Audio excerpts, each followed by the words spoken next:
Hi, I'm Beth Perry. It's May 30th, 2008. In this week's Beaker Beat, a Japanese pharmaceutical company makes their second U.S. acquisition this year, a $250 million jury verdict over a patent dispute, and what would happen if the FDA went away? Those are some of our top stories in this week's Beaker Beat. The big buying news this week is Japanese drug giant Takeda making its second U.S. acquisition this year. U.S.-based Alnylam of Cambridge announced a drug licensing partnership with Takeda Pharmaceutical. The upfront payment was $100 million, but company reps say between research and development as well as future milestones, the partnership is potentially worth more than $1 billion. Are we seeing a trend from Japan? You may want to grab your abacus to keep count. Last week, Daiichi Sankyo spent more than $200 million on a German drug maker, and Eisai spent nearly $4 billion to buy MGI Pharma in Minnesota. You can read all about this latest partnership in our industry news section. There's more heart-pumping news for the big cardio companies this week. Medtronic has been awarded $250 million over patent infringement by Boston Scientific. 3 claims pertain to heart stent technology, and a 4th claim has been dismissed. Boston Scientific says they'll be back before the judge July 31st, and if necessary, they say they will appeal. This is the 3rd largest patent verdict of 2008.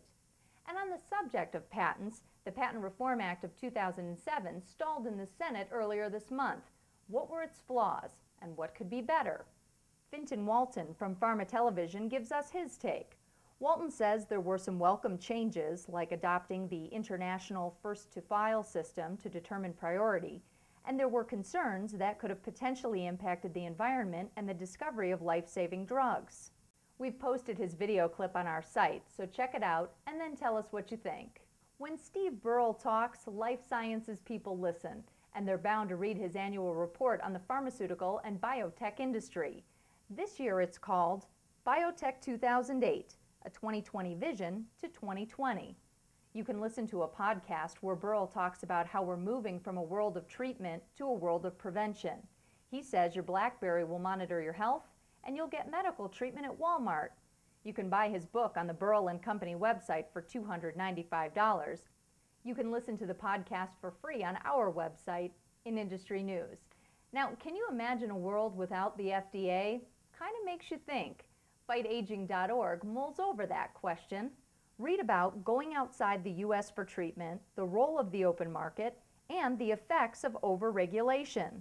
Should the FDA go away? Read about it and then tell us what you think. Now, before we go this week, the biggest gathering of cardiologists kicks off in Chicago today, so make sure you check in at Beaker.com next week for ASCO's conference highlights. That does it for this week. Thanks for checking in. I'm Beth Perry with Beaker Beat.